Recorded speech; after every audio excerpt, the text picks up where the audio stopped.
Man, that music just takes me to a whole nother level. Welcome to another episode of the Andre The Beast Crayton Show with my co-host, the beautiful, the sexy, Miss Talk herself, Miss Yolanda Smith. What's up? Hey, another day, another dollar. You show make me want to holler. Ow! Let's do it. You know what, Yolanda? This show's going to be very, very impactful. You ever had one of them things where somebody asks you, you know, what have you gone through in your life? All the time. And you don't know who to talk to and so forth. But today, on the show, we have from North Carolina two extraordinary individuals that's going to talk to us about how to walk me through that. You like that, don't you? Listen to that. Walk me through that. Okay, whatever that is. We got somebody here that's going to explain the purpose with that saying. In the studio today, we have Miss Deborah Riley, and from Taj Talk, Mr. Taj himself. Welcome to the show, guys. Thank you so much, Andre Crayton. And the Miss Beautiful. You're right. The Miss Beautiful Yolanda. Thank you so much. Glad to have you guys here. I'm going to let Yolanda start this off because this is very impactful podcast today because you're also using this platform to launch Walk Me Through That. Am I correct, Deborah? That's correct. All right, take us through that. Tell us what started this idea of Walk Me Through That. You moving too fast. Well, you take over. You said I could do it. I love the walk me through that. But before we get to the walk me through that, we want to know a little bit about you. Mm-hmm. You know, we're getting ready to bust this podcast out. You're going to have thousands and thousands of viewers. We're excited. Hundreds of thousands. Hundreds of thousands. Okay, well, you know. We're going to bring the scratch off the flowers thousands don't stop. You know, you can go into infinity and beyond. But nonetheless, it's going to be a success. We know that. We know you. We're excited to have you here. Mm-hmm. Tell me a little bit. Tell the audience, who is Deborah Riley?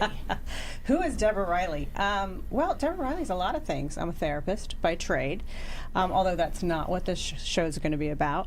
I'm a mother of three sons. I've got three sons. I'm going to be a grandmother. All right now. Right, in February to a little boy. We just did the gender reveal, which was a whole ordeal. But it's a boy. And I'm a dog owner, too. Wow.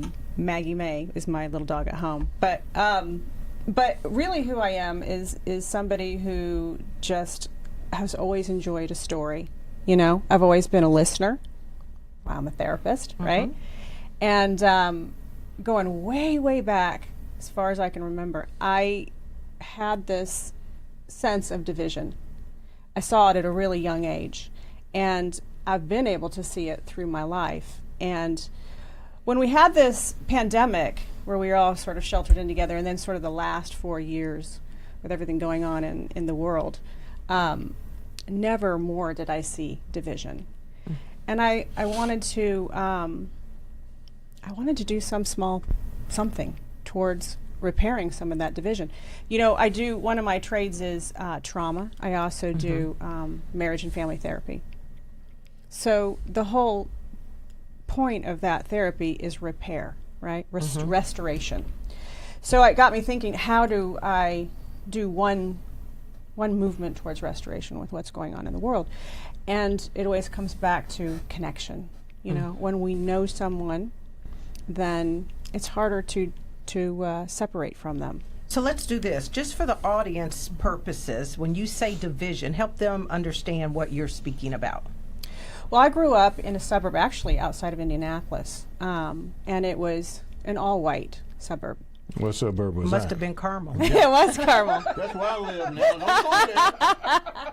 Well, the truth shall set you free. Hey, don't go there. It was Carmel. And as you know, that's a wealthy area, Yes, it is. and it's a white area. Well, it used to be. Typically. Typically. Yeah. When I was growing up, it was. Exactly. And I did not have a wealthy family. So a lot of what I had to go through as a kid was hiding that fact. The haves and the have-nots. The haves and the have-nots, because all my friends had. And so while they would go shopping with their parents, I would be working at this place called The Warehouse, which is a great little store that used to have in downtown Carmel, so that I could have the same clothes. I was saving my money so that I could have to have my own car, you know, do the same things that my friends would do. I would work to pay for those athletic fees, because I played soccer in high school. I had to pay for those fees, you know. So a little bit of the imposter syndrome. Yeah, exactly. And then on the same hand, I became aware of the racism. We had in the neighborhood I lived in, we had a black family move in next door, and a really wonderful family, and I used to babysit for them. And I came home one night, and there was a cross burning in the front yard. And I will never forget when they came out of that house, the look on their face, holding their little baby, looking at the cross in their front yard. And I was so confused, you know, because I really didn't understand. I was like, well, this is a cross, which I've been told is supposed to stand for Christianity and Unity love and unity, all those things, and yet it's burning in their yard. And I really, that was the first real time I ever had to really face, what is racism, and why does it affect them and not me, and what is my role in it? And then, you know, so we had the rich versus poor, we had the black versus white. I was not raised in a religious family. That was a religious area, so that there was scrutiny there. You know, why doesn't your family go to church? And so I really started to see that us versus them mentality at a really young age. And as I've gotten older, it just bothers me more. Yeah. And when we call it the isms. Yes. Classism, racism, Exactly. socialism. You know, all the isms. Exactly. Sexism. Yeah. And when you break it down, you know, from a psychological standpoint, which is my trade, you know, it's like, it's the ego's desire and need to be separate, right? I can't be this if you're not that. I can't be up here if you're not down there. And we saw a lot of that during the pandemic. You know, we saw the Democrats versus the Republicans. We saw the mask versus the non-mask, the vaccinators versus the non-vaccinators, the Trumpers versus the Biden supporters, the black versus white. You know, it just went on and on and on. And it's like, what has happened to us? You know, and how do we get back to each other? And so, you know, I met Taj. We were doing some social justice work for a show about the prisoners coming out acclimating back into society. And we just started dialoguing. And I told him I had this idea for a show, and I had the name, walk me through that. And he said, why don't you do it? And I was like, well, how would I do that? You know, I've never had a podcast. And look at you now. And look at Getting now. ready to launch. That's right. Yes. Getting ready to launch. Josh, what was some of the stuff that you took notes on with the inmates coming in and out of prison? And were these male and females? Were these youths as well? Male, female, both. And just to kind of piggyback on that is that we did something that was akin to a job fair, but it provided all of the resources. After someone's been incarcerated, it had every resource that you would need in order to acclimate oneself back into society. So we set that up, and I took the camera and stuff there, and we interviewed all the folks. We live streamed it, we put it up, and it was, to use your word, it was very impactful for the community. So they enjoyed it so much, they reached out and said, Aaron, would you be interested in helping to do a collaborative radio show to whereby the community would have a better idea as to what people deal with when they've been incarcerated. The families would also know what resources are available, because you think about it, if you've been locked up for 8 to 10 years, you don't have a resume together, you don't have health care together, you don't even know what's going on now because society moves so fast. So to be able to be a bridge for community and inmates and families of inmates to say, hey, here are the resources there, and to be a community to say, hey, you paid your price, welcome back, you don't have to look back over your shoulder, and we're not looking at you with an eye of judgment, you know what I mean? So what was the recidivism? Well, with this program now, the recidivism is changing, but you see a lot of that because people don't have the resources. If you don't have, number one, a family to go to love you, if you don't have the resources to even know how to get a job interview, get a resume together, or nobody will give you a job. So then you're gonna probably go back to what you were doing Yes. and then end up in prison. Yes. So to your question, this gave an opportunity to lessen the recidivism that was happening because now, we're not out here by ourselves. We have resources. So from that, she came on. We did an interview. She knocked it out the park, and the people really loved it. She told me about this, and she said, "Hey, I want to do something that really allows people to tell their story." And I'm a storyteller. Mm-hmm. I'm a story listener. I love talk radio. I've always been a talk radio fan. So when she said that, that just that struck me right. And of course, doing Taj Talk, I like to talk to people. I like to listen as well. So we said, let's do it, and we came here to see you. Let me say this. Being on the 35th floor of this beautiful studio in downtown, overlooking the green room, all the refreshments, the staff. This is the bomb. That jacuzzi you got is great. So I tell you, it is not cheap either, buddy. Love you. You're always welcome. Absolutely. Beast mode. Well, one of the things that comes to mind is, I'm a storyteller. I'm a branding expert, as you know, and I spend a lot of time really helping people to articulate the value that they can bring to others. So when you think about the show, what are some of the topics you hope to address on the show that are really going to get people engaged and can offer some sort of help and support and connectivity? Well, the real goal of the show, it's funny because we have this wonderful woman who's doing our branding. Her name is Sarah Boone. I'm going to give her a shout out. Woohoo, Sarah. Woo, Sarah. She did this logo. Okay, Beautiful I like logo, it. too. I like That's it. a nice I like logo, it. right? One of the things that came out was she did a brand sprint, right? And for people that don't know what a brand sprint is, when you get interviewed for like an hour trying to get to the core of what are you trying to portray. And really what I said to her is I want the show to be a safe place for people to come on and say whatever they want to say without being judged, so that it'll be open to any race, any class, any intelligence, any gender preference, any political affiliation. Because we're not coming on to talk about the issues, we want to get to know you. Right. Right. We're not trying to cure people. We're here. not trying to cure No. people. We're not trying to change anyone's minds. We're trying to open eyes, open hearts, open eyes, right? That's what we want to do.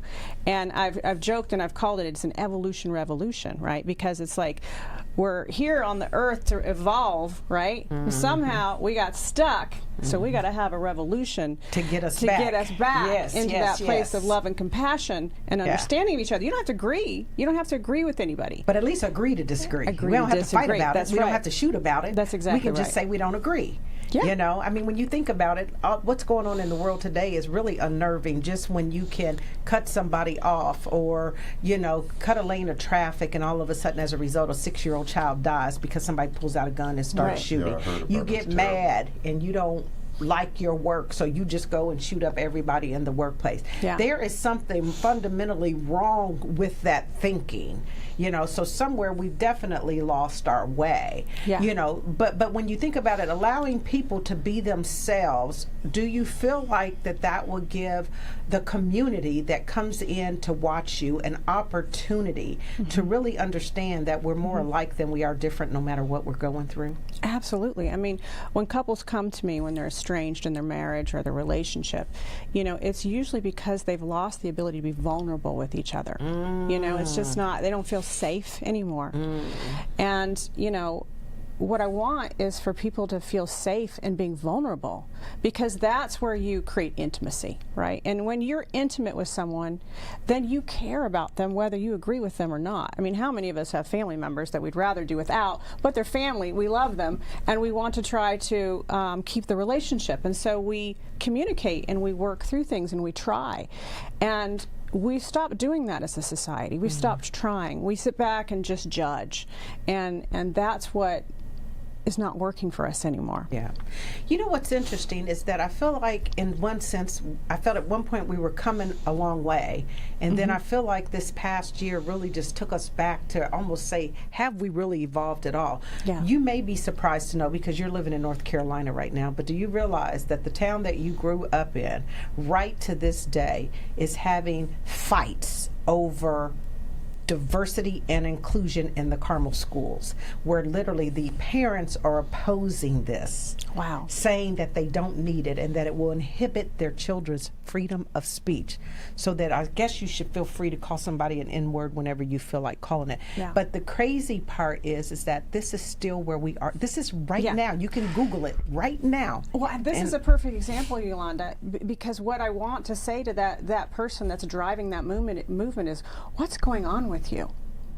Walk me through that. Yeah. How do you get to a place in your life that you feel like you can't be around someone of a different color? Walk me through that. I'm not going to judge you. I just want to understand. Yeah. It's something there, because we do know that, racism is a learned behavior. You don't grow up racist. If you put a group of kids together and they wouldn't know from Adam who was who. Now, you may know that your skin tone looks different, but I wouldn't know that I need not to like you, just because you're the color of your skin. I had an interesting experience the other day. I was out grabbing something to eat, and a gentleman at the restaurant, a young boy, had his mask on, and he came up. He said, "You're Taj, aren't you?" I said, "Yeah." He said, "Yeah, my dad told me to find you and ask you some questions." I said, "Why?" And he pulled his mask down, and he had a facial palsy. Well, 2 years ago, I woke up, and the whole side of my right face was drooped down like this, and it scared me. I went to the emergency room and ended up I was having a palsy issue, and they didn't know if it would get better or anything like that. I couldn't stop working. I couldn't stop taking my kids to school. I didn't even stop doing stuff on air where I had to have my face on air. So what I didn't realize was that people are always watching. And the young man said to me, "Yeah, my dad said that you went through a facial palsy and you got over it and you didn't let it slow you down because you still kept going. I'd like to know how to do that." And that just stopped me in my tracks, because I didn't know that guy from it, and I was very embarrassed. And why I have the sunglasses, because it's still in my eye, it's still in my face, but you just can't tell. And I did a lot of work, and thankful to a very good acupuncturist as well. But people are always watching what you're doing. Yes. And when you put yourself in this platform, they're watching even more. Yeah. So when we say, walk me through that, it's to not only know your story, it's because in knowing your story is helping to heal someone else, whether you know it or not. So that's right. That's what we look forward to. You get those viewers that have that same. That's what I was saying. It's being vulnerable, telling your story, so viewers know who you are and understand that as beautiful as you are, you went through some things in your life. It hasn't always been this way. I tell my story all the time because I think it's important for people to know that while I'm successful today, I had hell 3 years ago and almost lost the job and got demoted, and things happen in our lives all the time, losing parents, car wrecks, whatever it is that creates that trauma in your life. That's what it's about, the trauma that's been created. And we don't get to judge one person's trauma over another person's trauma just because we would think, well, that's no big deal to me, I could handle that, right? We don't do that. But when people see that you've been through some and you come out on the other side. There you go. I'm all about coming out on the other side. You asked me the other day, what are some things you went through? Well, the facial palsy. I went through my divorce and all that goes with that. Oh, yeah. That well, was been stressful. there, done that. And I kept saying, hey, one day you're going to feel better. You're going to come out on the other side. You're not going to feel sad every day. You're not going to want to cry every day. You're not going to be mad every day. And I'll never forget when that day came. I was just getting ready, and I woke up in that tightness, that anger that you carry because you're mad at everybody. You're going through a divorce. You're mad at your attorney, and it wasn't there. Yeah. And I think I just started smiling and laughing because I come out on the other side. So we want this to be, hey, when we say, walk me through that, we want to walk through so you come out on the other side too, because that is the story. It's so people can see that regular folks, just like us, we came out on the other side, and we are more than superhuman people when we hear other stories we share, and we can become superhuman beings. And so that's what this show is going to be about, and I'm excited to be a part of it. So, Deborah, what do you think some of the reasons are that people are afraid of vulnerability? What are the mechanisms? How do we get people out of that? Because a lot of people aren't going to just come and walk me through that. Is there a method to this? Yeah. So that's why, it's so important that when people come on the show that they feel safe. There are principles that we know from a science standpoint that make people feel safe. One of them is accountability, honesty, fidelity, equity, inviolacy, which is the way we speak to each other. When we have those in healthy measures present, then we can be vulnerable. And then we are an intermittent reward-based species, right? So if we don't feel a reward to being vulnerable, then we won't do it. It's interesting because when you have a child who doesn't get fed by their parent, or their parent is frustrated when they have to feed them when they're an infant, then the infant will teach itself not to be hungry, not even not to cry, but to not be hungry, because we adapt because we want to survive in our tribe. We call it a failure to thrive, but it's what the brain tells an infant to do in order to survive. It's misguided, it's misdirected. So the more we reject vulnerability as a society, the harder it is for people to be vulnerable. If we start accepting people when they're vulnerable, appreciating people and saying, wow, that really meant something to me, thank you for sharing that, then people are going to be more inclined to share. Because a lot of people think that's a sign of weakness. Yes. And how do we overcome that stigma? When you think about a lot of mental health, conditions, people aren't so forthcoming because even from a culture standpoint, it means different things in different cultures. Yeah. So how do we kind of get them over that? I know there's a lot. If you've noticed, are we still in it? I don't know. We just came out of Mental Health Month, Awareness Month, right? I think we're probably still in it because it's probably the fastest growing illness is going on right now. But they have the Awareness Month. It was in May. But here's what's interesting. Did you notice how now celebrities are coming out and really owning their own issues to make it safe, right? To be able to say, sometimes I'm not okay. And that's the answer, right? Like, I was so encouraged to see, I think it was Oprah Winfrey and Prince Harry did a show on mental health for Apple TV that's airing right now. And it is big name celebrities that are getting on there, and also everyday people that are getting on there and sharing their personal experiences. And I'm all for the everyday people. Yeah. I'm all for the everyday people. I am too. We but need I think, it but all. I get your point. Yeah, but I mean, those would be people that would have never, they would have hid that to the depths, thinking they would it have been would worried hurt their about their brand. bank. You got it. Yeah. That's what I'm saying. So when you can say, okay, I don't care about the brand, I want to be authentic and share, and you can do that in a way that will endear people. I think if they can do it, then maybe the ordinary person says, well, then so can I, because I don't even have as much at risk as maybe that individual has. That's where I'm going with that. Yeah. I mean, there's only two reasons that people change. They're either in enough pain to change, which I think as a society we're at that point. As a society we're in pain, right? We're not getting along on a lot of levels. And then the other reason people change is they're inspired to change. And that's what this show is about, trying to get people to change or offer that option through inspiration, right? I like to empower, so I'm with you there. That's the best way. And we do want to have people who are bringing on just some over-the-top positive stories, too, that are just, not everyone in life has always been through a lot of negative things. Some people have managed to keep their lives moving in a positive way by not delving into whether it's having bad relationships, having substance abuse, or what.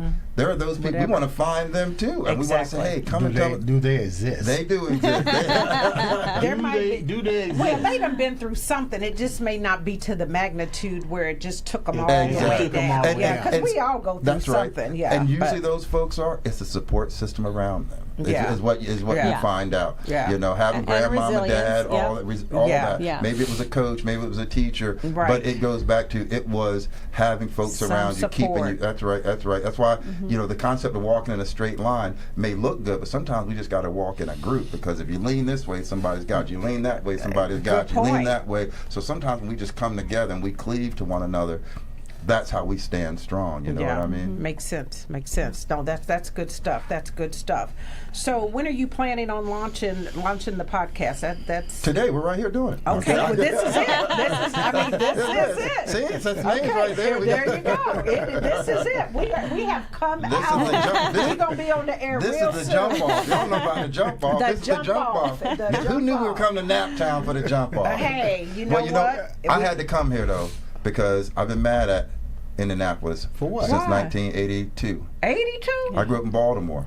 Okay. Oh, the Colts. And the Colts And and we left in the middle of the night. And they leave in the night like a thief in the night. I said, let me come to Indianapolis. But now we're the Ravens, and we doing well. Y'all So doing fine, yeah. Y'all can keep the Colts now. Exactly. Oh, now you're saying that. Well, you know, we paid our dues for a couple years because they didn't do so well. We That's got right. them, but they That didn't is do true. so well. That's But then right. we were able to But rebound. you know, we're having such a good time here in Indianapolis. You know, last night our director and marketer and all things great person Maya, we went to go grab something to eat, and we went to this dive bar, and we walked in and was like, oh, it's a dive bar. Where'd y'all go? AJ's? No, we went to Checker What are you Flag. talking about? Whispering, Angel. What are you talking about? Where you been going? Is that the club? I don't know, but I'm asking some questions at the end of the show. Well, and this is a timely time to give Maya Swan a shout Where's out. Our Maya? director. Can we get the camera on Maya? Yeah, just, Can we turn it? But we went to the spot last. We went to the spot last night, She's like, and it was a dive bar, what some people call a biker bar, whatever. Those people so sweet and kind and nice to us. You don't and remember the name of it? Checker Flag. Oh, the checker flag. Yeah. Checker Flag. Okay. And it was a. We got to talk after the show. You know that, right? Let me tell you Yolanda something. knows all the I spots. know. I'm not saying I do. You can't be a person of the people if you don't get with the people. You know what I'm saying? There So you Yolanda's go. been getting You with the know, people. I said if you're going to witness to them, you got to go where they are. So I've been in some places, So- seen many faces. There she is. There she is. So we've been treated well here in. Is this still Indianapolis where we are by the air, or is this like a suburb of Indianapolis? Indianapolis. This is Indianapolis. It's still Indianapolis. Yeah. We've been You're treated. just on We've the been far treated well way. Yeah. in Indianapolis, and definitely look forward to coming back. And you know, in North Carolina, growing up there, there's always been some racial issues in different places, and that we've all, based on our age bracket, have been through. Yeah. What we're trying to provide is that our children, like. It's great to be Jewish. It's great to be black. It's great to be Irish. It's great to be Italian. It's great to be love who you are. Yeah. And love your ethnicity and where you come from. And we should embrace that. Yeah. But when it gets to be to where we can't be in the same room simply because we don't share the same ethnicity, then that's a problem. So It we try is a problem. We try to Yeah. make it for our youth, you know, Yeah. our youth to make it nice. And you know for what them. is amazing to me? How do we as a country take something that happens and then all of a sudden extrapolate it to the whole population? So right now we're dealing with a lot of, you know, hate and threats on our Jewish communities, right? It's amazing just based on what happened over in Israel and Palestine and the issues that they have. Then we come back to America and do that. and do We that did the same. same thing to the Asians when the I was going to say the bird flu, when the coronavirus, you know, was reportedly started over in China. Yeah. Then all of a sudden we want to inflict crime and hate and threat on the Asians. This is the craziest thing to me ever. It's And that's why I called turned human TV survival. It's pandemic fear of being lost. Survival. That's the answer. The answer is fear. fear. That's crazy, Fear though. is the root of all anxiety. It's the root of all division, and that's why, you know, walk me through that is serve to take away that fear. You know, well, how can I be afraid of this person if I've been through what they've been through? I just don't look or believe the same, look like them or believe the same things, but I've been through what they're, so that makes it harder for me to not like them or fear them or hate them. Yeah. Because I'm looking for similarities now. And when we look for similarities, now we're starting to connect in an energy of love instead of an energy of fear. You know, again, what happens is that stuff goes on in the world, the ego gets triggered, it wants to feel better than, separate, greater than, to squash the fear. What were squash some the of the fear. fears that you went through that you had to recognize and you had to handle? Oh, I mean, I had a lot of fears growing up. I had a fear that I wouldn't be able to make it in the world on my own because I didn't have a lot of family support, had to pay for my own college. I had a fear that I wouldn't know how to achieve my dreams, you know. I wasn't one of those fortunate people that Taj was just talking about. I didn't have any teachers or coaches. I did sports, I went to school, but I didn't have teachers or coaches that stepped in and tried to mentor me. I was a pretty walled off kid, you know, so I didn't have those mentors to say, well, this is how this is done. I can remember filling out college applications and just feeling like I don't know what I'm doing, like I don't know how to go to college. I got one better. You want me to tell you? Yes. Walk me through. Wait a minute. Walk me through that. Okay, let me walk you through that. Not through this, through that. Yeah. I walk me had through a that. similar situation. This is where we're like. Check this out. This is where I we're had similar. a similar situation. My parents weren't educated, never went to college, so they really didn't know what to do. Yeah. I didn't know what to do, and so I never knew that I could take out a student. You hearing me? A student loan. This is We back, walked the same path. and guess what? I had to pay for my college 100% of the way myself. It took me 7 years to get my undergraduate degree, Give but thanks. I paid That's it a great story. 100% in cash. That's awesome. So the good thing is that I didn't graduate with With debt, right? But the sad part is that again, not having the mentors, the Sure. coaches, the sponsors, the support system.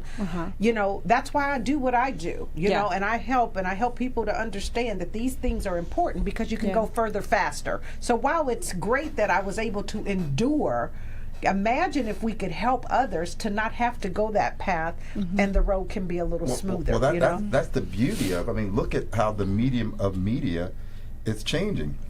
We now are able to a la carte pick. I want to watch the Beast Crayton show. I want to see. Walk me through that. I want to watch Taj. I want to watch. So you can now, instead of just having stuff being thrown at you that you may not want and may not be good for you, we can now pick and select through podcasts and different things what we want to be feeding us. And I think that that's very, very important because sometimes that mainstream TV, sorry for y'all who watch that mainstream TV, because where I live, ain't nobody hating no Jewish people. Where I live, ain't no Asian hate going on. So it's like I see it on TV, but I don't see it in my reality when I walk Exactly. outside. Yes. See what I'm saying? Yes. So fortunately, the medium of media is now getting to where I can choose what I'm going to pick and watch, what Right. soothes my soul Right. and my ears the way I want it. Right. So these shows, like what you're doing and what we're doing, that's important because now people can say, well, I don't want to watch mess all day. I want to get something that's going to feed me right. Absolutely. You know what I'm saying? Feed that So soul this is and the not beauty of it. terrorize the mind. That's right. Yes. I That's think a right. lot of it is also that the last couple of guests, last couple of seasons that we dealt with guests and people, celebrities, a lot of people don't have that social connection anymore. They don't have that support group anymore. And I really think a lot of people, outside of the word afraid, a lot of people are basically walking alone. Well, guess what? Agreed. COVID didn't help. Agreed. And one of the things is that we talk about it all the time is that having that fear of literally being isolated in an environment where you're told, and we're just now starting to get back. Traffic was awful today, by the way, because I came from the far north side. I mean, it was packed. You would have thought, okay, is it the holiday again? What's going on? People We are were told so you're bringing lunch. That's why I'm you're going to late. take you to lunch. See, didn't you say on air that I was late? Jesus. But here's a really important point that you're making, because we did, when the pandemic hit, we saw everything skyrocket: suicide, divorce, baby boom, alcoholism, Domestic drug violence. everything skyrocketed. I mean, and I'm not just saying that. We No. have statistical evidence Right. of that. And the reason for that is that because people can't be by themselves anymore because they don't know or love themselves anymore. And one of the reasons they don't love themselves is because they can't be vulnerable to share themselves, and then that results in shame. I was just going to say that because So now you're come with full your circle. partner or your significant other, and you go to work 8 hours a day. You're with the kids. Now all of a sudden you're in confinement With and- a person you really don't know, but that been you living don't with. know. Yeah, And exactly you right. got to be cooped up and be like, whoa. And if there's no money coming in, the bills are mounting up. Yeah. Yeah. You need to put stuff in the fridge. So not only that, but you get these other stressors that aren't being met in life. So yeah, that was the perfect storm yes. for what happened. And Oh, my hopefully goodness. we're going towards direction to where that's ending. But to your point, there should have been something to be learned through all that experience, Yes. though. There's Yeah. something we should glean from that and be able to move forward collectively. I would say your show now is needed more than ever. Do you know that I heard, and you can validate this, that even if you wanted to go and see a therapist, you can't get in there so I was just going to say that. They're backed up. They're so backed up. I mean, I have a waiting list for my waiting list. A waiting list. Did you hear that? A waiting list for the waiting But you know list. what's also so funny? Millions of people now are calling to get help when it was total taboo for people. Good point. Good That's point. true. Good point. Yeah, good that point, is- good that's point, true. good Now- point, Now good point. you can't even So get we in. want them to get help, but now it's overwhelming the system just Yeah. simply because Yeah. that Sorry, wasn't. we're booked right now. Yes. Well, and then you that gotta brings hold your in mental thought. that brings in class and economics, because people who are uninsured are going to have to pay out of pocket. And they're definitely going to the back of the list. And they're going to the back of the list, or they're going to agencies, Yeah. which may have student therapists or people that aren't as trained in some of the bigger things like trauma, personality disorders, marriage and family. So they're getting less quality care in some cases. I mean, there's good therapists everywhere. Well, they're learning. They're in training. learning. You know. That's right. Yeah. That's right. But again, it brings us back to the have and the have-nots, right? Another division. Yes. That Take needs me to be down addressed. a part that you talked about that you've actually experienced the issue with the insurance. Take me down that for a minute. Oh yeah, I mean, my middle son was sick for 10 years, and we could, at that time, there was no, if you let your insurance lapse, then you had to get, you wouldn't be covered anymore. And his medical bills were in the hundreds of thousands of literally hundreds of thousands of dollars.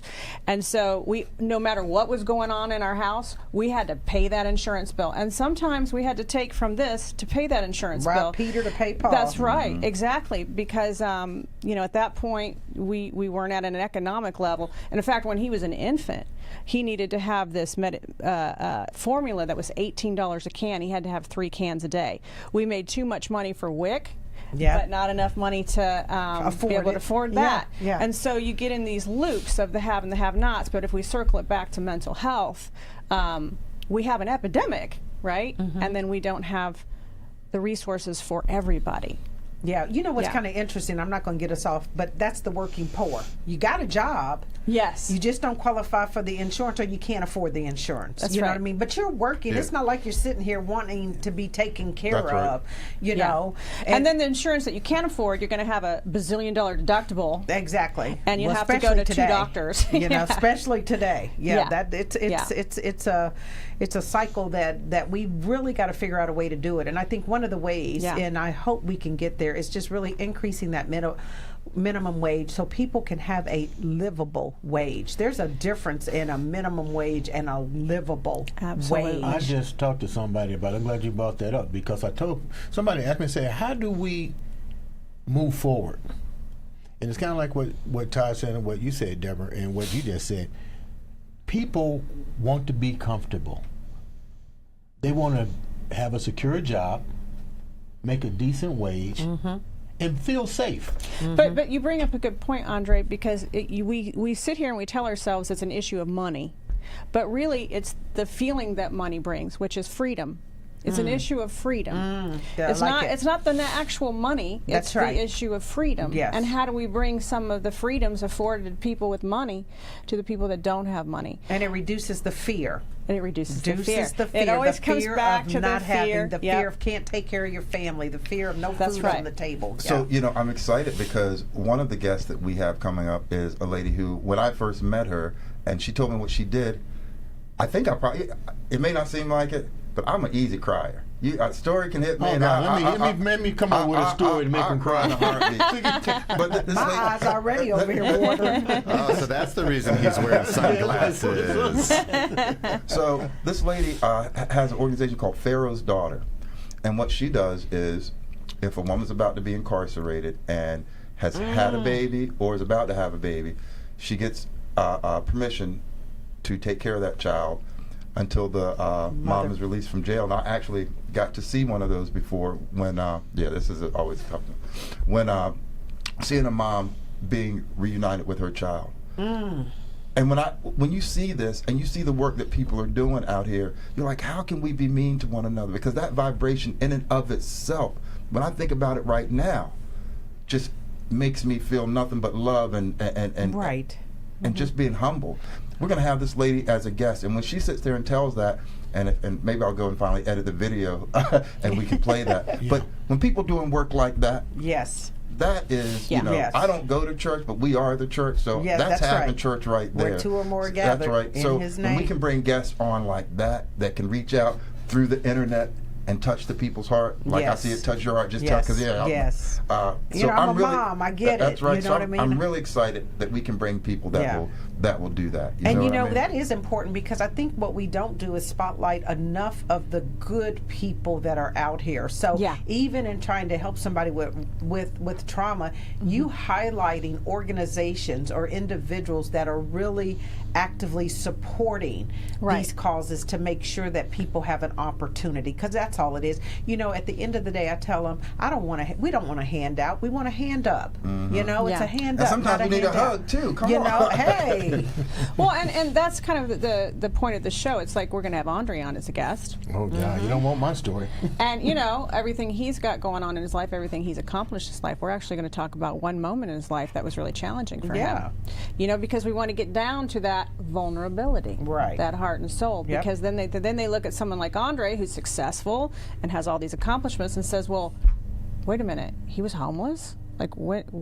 And he's, you know, It's now all here good. in this chair, you know? Yep. And then that gives that person watching at home going, well, maybe if he can do it, I can do it. And maybe I don't have to judge him so harshly, or maybe it's not him versus me. Maybe it's, wow, that's similar, you know, looking for the similarities. I once read a quote, and I'll mess it up. Basically, it was like, when you meet someone who has done great things or self-actualized or seems to be on top of the world, when you meet someone who's really walking that walk, they don't want you to bow to their feet and kneel at their feet or anything, because they know that what they have achieved, you have inside of you to achieve that Absolutely. too. So there is no looking down. It's Right. you got it in you as well. So to be able to provide that sort of platform, those sort of guests who can come and be that, I mean, it's exciting. And you know? it's the realism, because you know what, a lot of what our kids are presented today is not real world. That's right. You're not going to go out here and be the instant millionaire. You're not going to go out here and get the basketball contract. You're not going to be the Exactly. rapper. You're not.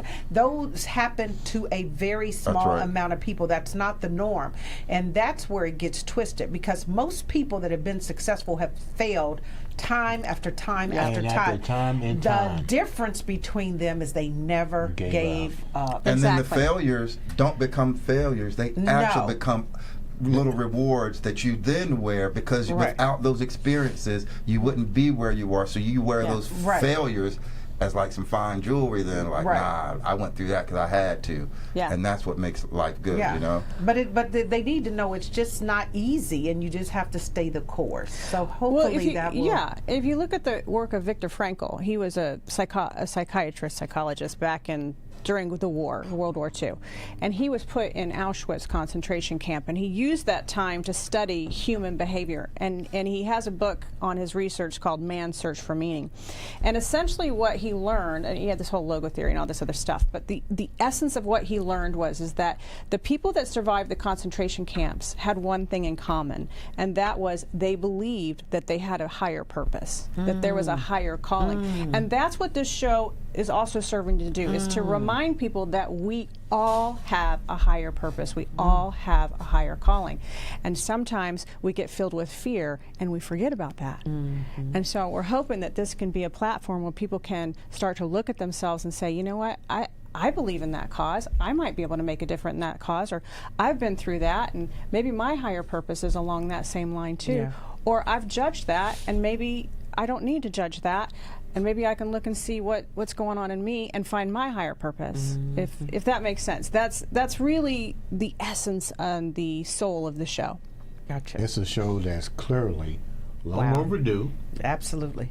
Or no, just on time. On I'm time. gonna say on time. That's right. I like Because that. where we Yeah. are today, it's on time. That's right. It's coming on time. It's All on timing time. is perfect.